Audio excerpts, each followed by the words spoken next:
Good morning. Good morning. Can you make sure that you speak into that microphone so everybody can hear you? Yes, Can you ma'am. please tell the jury your name? Jamie Curl, How old are you, Jane? 24, Where do you live?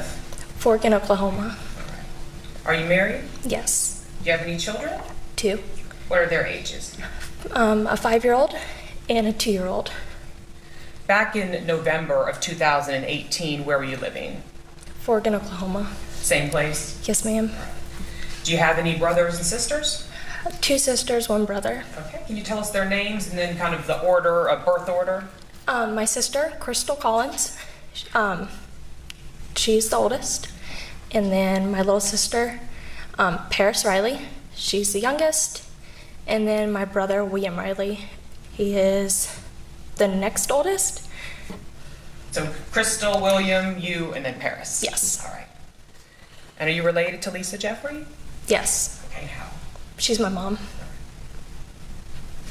Do you know Bo Pete Jeffrey? Yes. How do you know him? I'm sorry.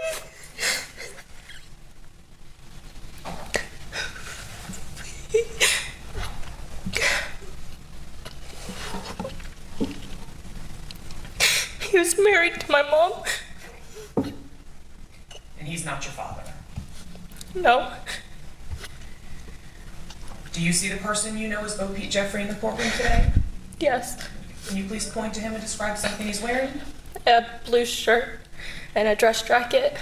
Your Honor, may the record reflect the witness has identified the defendant? So noted.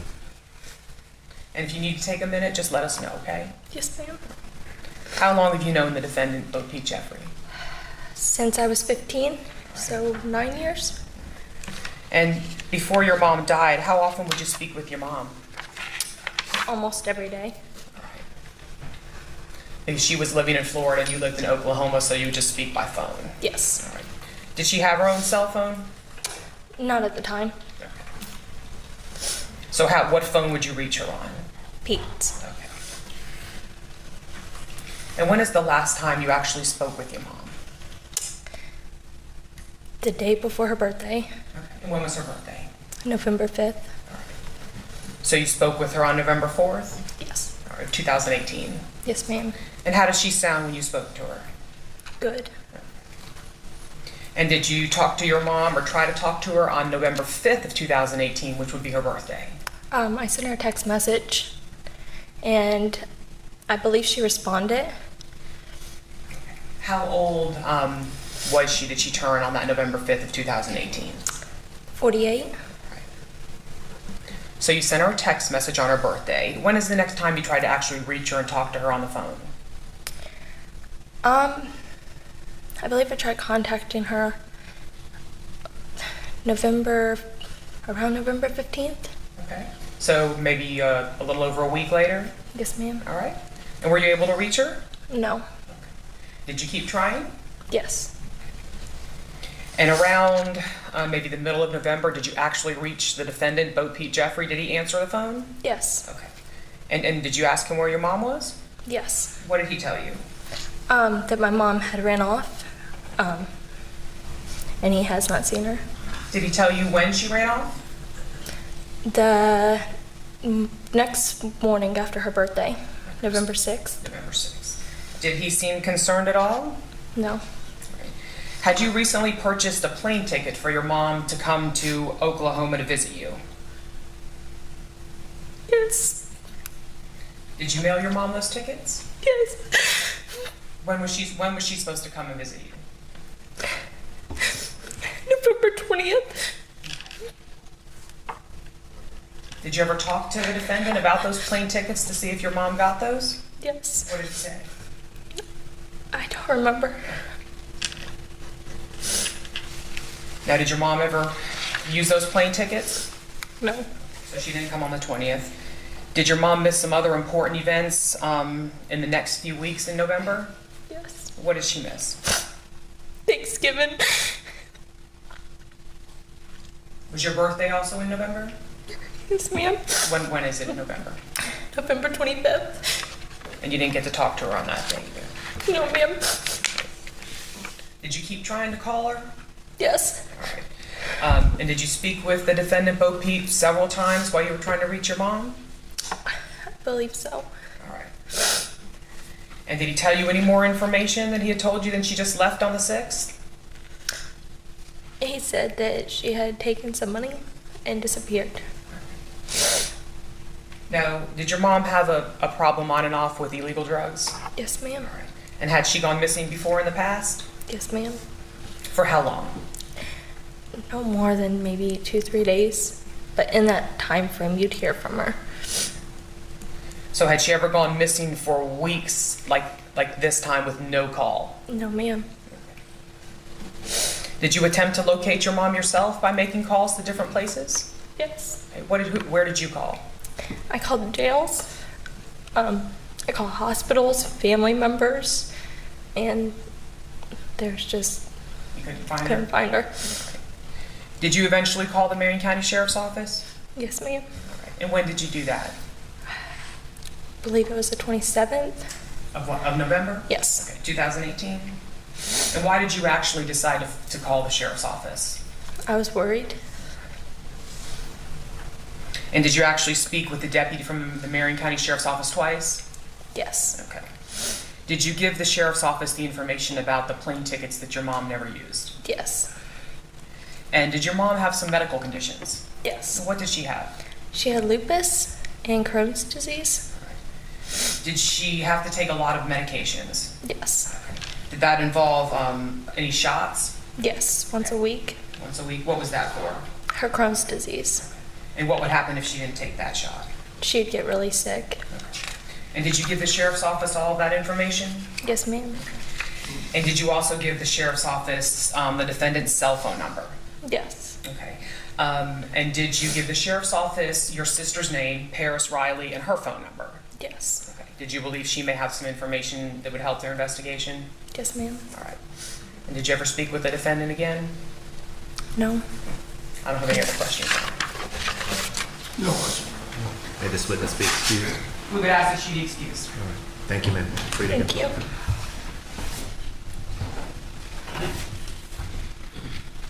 Who's your next witness? State calls Paris Riley.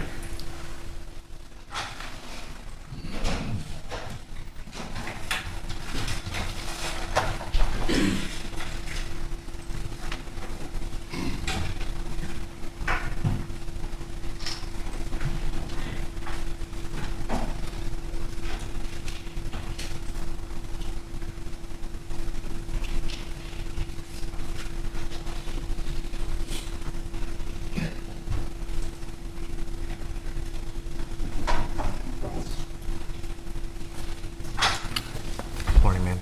I can get you to face me and raise your right hand. Do you solemnly swear or affirm the testimony you'll give before the court will be the truth, the whole truth, and nothing but the truth, so help you God? Yes. Thank you. You may be seated. Good morning.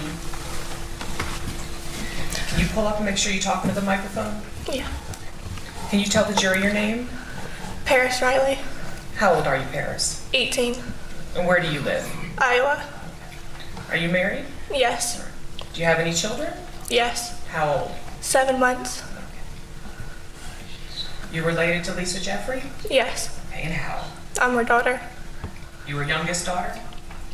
I just need you to answer out loud. Yes. Do you know Bo P. Jeffrey? Yes. How do you know him? He was married to my mom. Do you see the person you know as Bo P. Jeffrey in the courtroom today? If you can look around. Point to him and describe something he's wearing. A blue shirt. Your Honor, may the record reflect the witness has identified the defendant? So noted. So you have 3 siblings, is that correct? Yes. All right, and Crystal, William, and Jamie? Yes. Would it be fair to say that out of all the children your mom had, you had the most contact with the defendant? Yes. How old were you when you first met the defendant, Bo P. Jeffrey? About 11. Were your mom and the defendant already married when you first met the defendant? Yes. Okay. How long had they been married? About a year. Now, where were you living during the time your mom met and married the defendant? Kentucky. In Kentucky? With whom were you living? My sister Crystal. And where was your mom living? Stark, Florida. Now, even though you weren't living with your mom at the time, did you keep in regular contact with her? Yes. All right. How often would you talk? On a daily basis. And what did you call the defendant? Uncle Pete. Now, after your mom and the defendant got married, did you move to Florida to live with them? Yes. And why did you do that? I missed my mom, and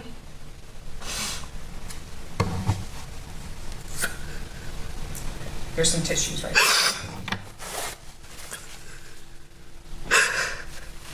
just wanted to spend time with her. About how old were you when you moved to Florida to live with your mom and the defendant? I was like 12. 11, 12. And where in Florida did you live with your mom and the defendant? Stark, Florida. And how long did you live with them in Stark? I'm like 6 years. So your mom and the defendant didn't move to Ocala until you had moved out. Yes. You never lived with them in Ocala? No. Okay. Now, when you first moved in with them, how was the relationship between your mom and the defendant, Bo Pete Jeffrey? It seemed like it was good. She was happy with them. Okay. And then at some point, did that relationship change? Yes. Okay. How so? After he started drinking, All right. What happened after he started drinking? he got more abusive to her. Abusive? Yes. All right. So he wasn't drinking during the beginning of the relationship when you lived with them? No. All right. Now, when you say he got abusive with her, what sort of things would he do to her? He would just hit her, push her, Where did he hit her? mainly on her arms Okay. or her legs. And how often would he hit her or push her? Your Honor, can we approach?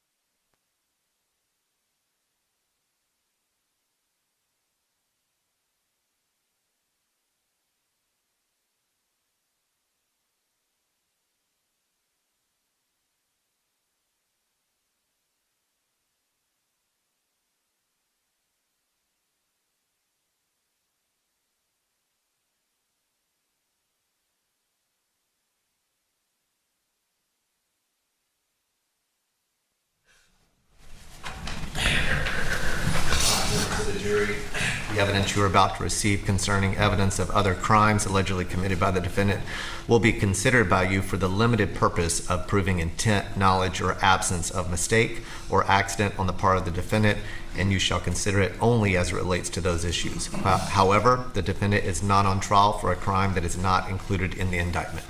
You may proceed. Did your mom have bruises sometimes after he would hit her? Yes. And did you say how often this physical abuse would happen? Maybe like once every 2 weeks. And what sort of things would cause the hitting, the physical abuse? If something wasn't cleaned right or cooked right, stuff like that. Now, did the defendant wear some sort of jewelry on his hands? Yes. What was that? He wore rings on all of his fingers. Did you ever see any marks from any of those rings on your mom after he hit her? Yeah. Okay, can you describe what ring he had that you saw a mark on your mom? It was a horseshoe ring, Okay. and it was onto her arm. And did it actually the mark a horseshoe ring mark? Yeah, you could see it onto her. All right. And did he ever hit your mom? You had talked about in the arms, in the face. I've never seen her in the face, but All right. So just mainly the arms. mainly the arms and her legs. All right. And would this ever happen when you guys were driving in the car? Yes. All right. And what would happen in the car sometimes? He would just reach over and just hit her. Did your mom ever call the police? No. Did she ever leave him for a long period of time? No. Now, I want to ask you about a specific incidence of violence that happened after a birthday party for the defendant's son when you all came back. Okay. Can you describe that incident for the jury? We came back, and my mom was drinking from this birthday party, and he got mad because she was drinking, and they was arguing, and he put her into a chokehold between his legs and had both of his arms around her neck. So she was between his legs? Yeah, Can you he show was us? sitting onto the couch, and my mom was on front of him onto the floor, and he was choking her. Okay. With his hands? One with like his arm and his hand like this, Okay. And her head was. in between like right here. Okay. Did it come to the point where your mom couldn't breathe? Yeah, she was struggling trying to get his hands off her throat. Okay. And how long did this incident last? A couple minutes. Did your mom finally get able to get away? Yeah. And what happened after that? They continued arguing and my mom left. And about how old were you when that incident happened? Probably like 13. And now did your mom call the police after this incident where he choked her and she couldn't breathe? No. Did your mom have any family in Florida? None of her own. Okay. Did your mom work? No. Did she rely on the defendant for the necessities of life, basically? Yes. And how big was your mom? She was fairly small. Maybe like 90, 100 pounds at the most. And how was she health-wise? We talked a little bit about that. She wasn't good health-wise. Okay. Was there medications that she had to take regularly? Yeah, she had to take shots weekly and medicine for it. Did these shots make her weak? Yes. Did you ever see your mom hit the defendant back? No. Did you ever see your mom hit him first? No. Did you ever try to get your mom to leave the defendant? Yes. Now, you said you lived with your mom and the defendant for how many years? About 5 or 6. And when did you move out? How old were you? About 15. Why did you leave? I went to go stay with my sister. Did the physical abuse have any reason? Is that why you left at all? Anything to do with it? Part of it was the arguing. Now, after you moved out, did you still keep in contact with your mom? Yes. And how would you reach your mom? On the phone. Did she have her own cell phone in the beginning? Yes. And right before she went missing, did she not have her own cell phone anymore? Yes. Okay. So how would you talk to her then? On his phone. And who's his? Pete. Okay. All right. And how often did you say you would talk to her? Almost daily. Were you planning on visiting her before she was killed? Yes. Can you tell the jury about that? When were you planning to come? I was planning to surprise her for her birthday. I was talking to Pete about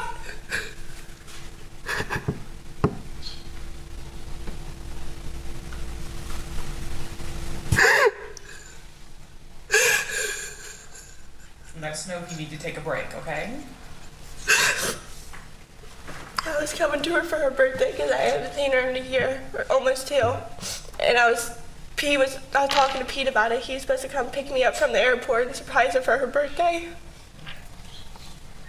When was the last time that you actually talked to your mom?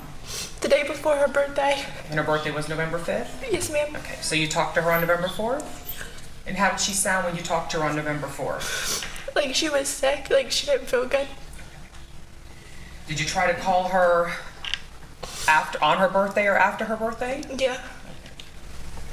Were you able to talk to her? No. All right. Did you ever speak with the defendant, Boki Yes. Jeffrey? Okay. When did you speak with him? Around what date? I spoke to him on the 5th. He didn't answer. But I spoke to him almost every day afterwards. Okay. And did you ask him where your mom was? What did he tell you? He would say that she's sick, or she's sleeping, or she just wasn't there. Did the stories change every time you talked to him? Yeah. Now, your mom had a problem with drugs on and off in her life. Yeah. Had she ever gone missing for more than 2 to 3 days at a time? No, she would always come back the same day. All right. Did you keep trying to reach your mom over the next few weeks after her birthday? Yes. Did the defendant ever change his story and tell you that she had left? Yes. What did he say? He said that she was going to do drugs. And then once he said that she was prostituting. At some point during your conversations with the defendant, Did he tell you to stop looking for her? Yes. What did he say? He said, don't bother looking for her. Or don't worry about her no more. She's not coming back. Did you keep looking for her even though he told you she's not coming back? Yes. Now, at some point, did he stop answering your calls? Yes. And after that happened, did you call the police? I didn't. Did you actually speak to the police? Yes. And you told them about your mom? And have you ever spoken to the defendant, Bo Pete Jeffrey, again after he told you your mom's not coming back? No. I don't have any other questions. Yes, thank you.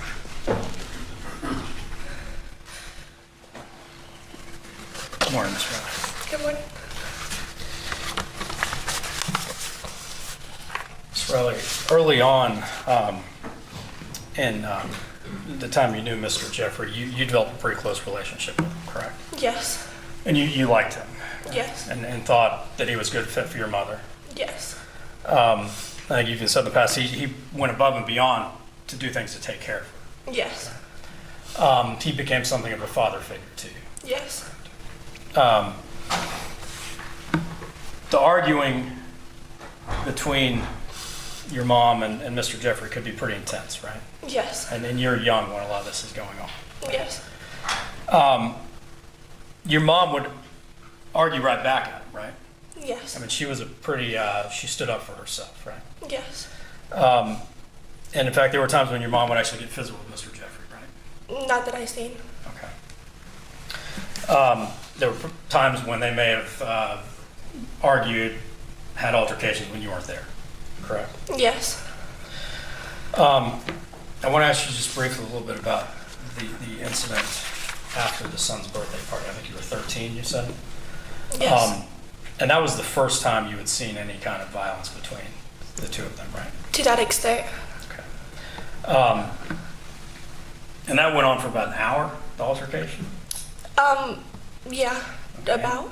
And isn't true your mom was getting physical and fighting, you know, it's mutual. She was Physical. arguing with them, but I never seen her hit him. Okay. And any of that was not reported, correct? Yes. And Mr. and Mrs. Jeffrey stayed together for quite some time after that, correct? Yes. And you continue to have a close relationship with her. Yes. Thank you. Any follow-up? Nothing further. I ask that she be excused. Thank you, ma'am. You're free to go. All right, and ladies and gentlemen, we've been moving pretty good. Why don't we go ahead and take our first recess here? So we'll take about a 5-minute recess or so. If you don't mind just leaving your notepads and pens in your chairs there and step into the jury room, we'll have you back out here in just a few moments.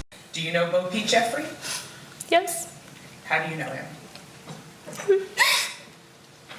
I'm sorry.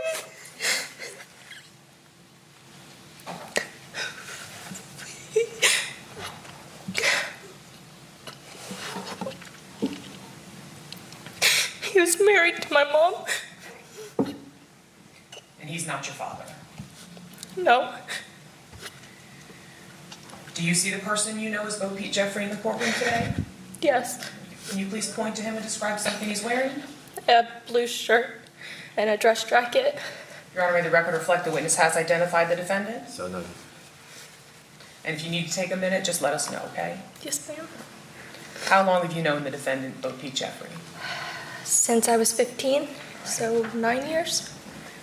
And before your mom died, how often would you speak with your mom? Almost every day. Because she was living in Florida and you lived in Oklahoma, so you would just speak by phone. Yes. All right. Did she have her own cell phone? Not at the time. Okay. So what phone would you reach her on? Pete's. Okay. And when is the last time you actually spoke with your mom? The day before her birthday, Okay. And when was her birthday? November 5th.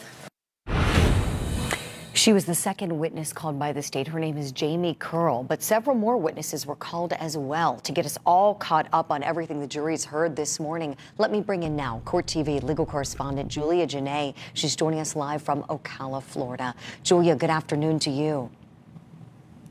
Good afternoon, Julie. It's been an emotional and intense day. It's only the first half day of this trial, but the prosecution has really started their case in chief off strong, almost a 1-2 punch inside the courtroom by not only bringing that emotional testimony from the daughters of the victim, both Jamie Curl, her older daughter, and Paris Riley, her youngest daughter, taking to the stand, but they also moved to the gallery after they testified and then had to witness the autopsy photos that were shown, really gruesome photos that affected them so much that they had to leave the courtroom. You could hear them sobbing.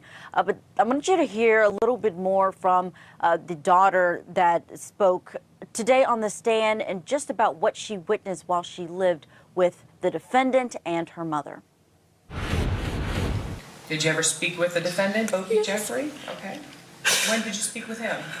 Around what date? I spoke to him on the 5th. He didn't answer, but I spoke to him almost every day afterwards. Okay.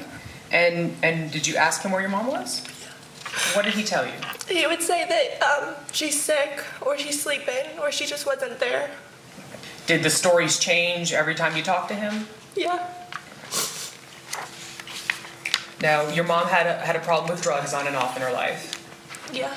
Had she ever gone missing for more than 2 to 3 days at a time? No, she would always come back the same day. All right.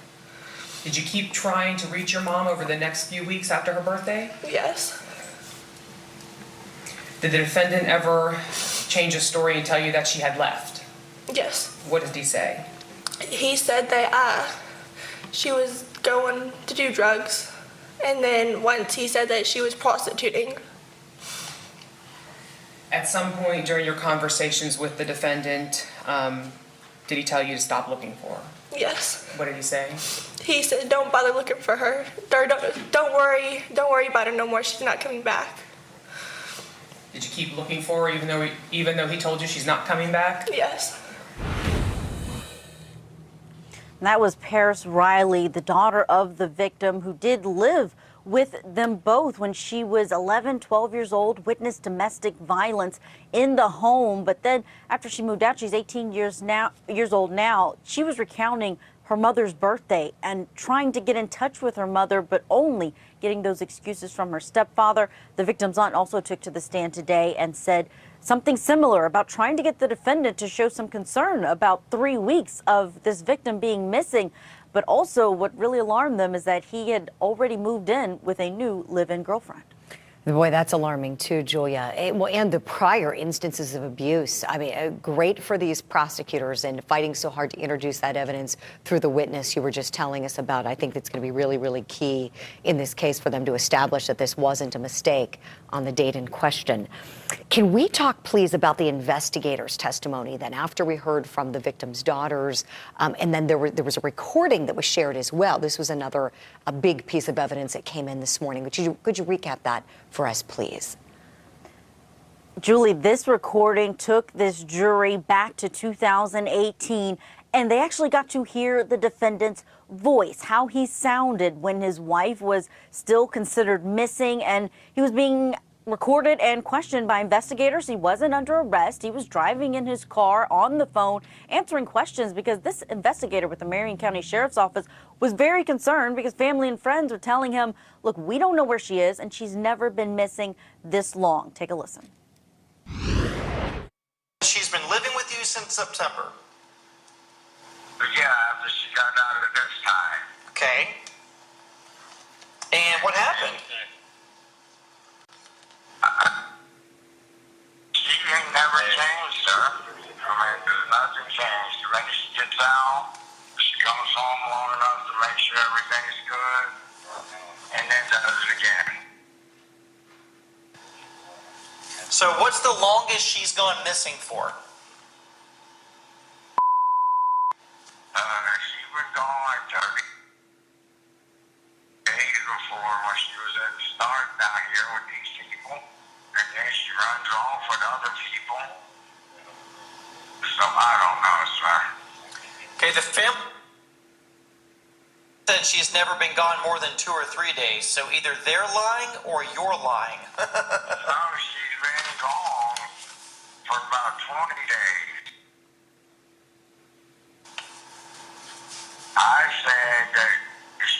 been going up to 30 days before, then somebody has to go find her, get her out, and bring her home to me. For her to start all over again. Gotcha. So, when's the last time she went missing for 30 days? Sir? When's the last time she was missing? You said she went missing before for 30 days. When was that?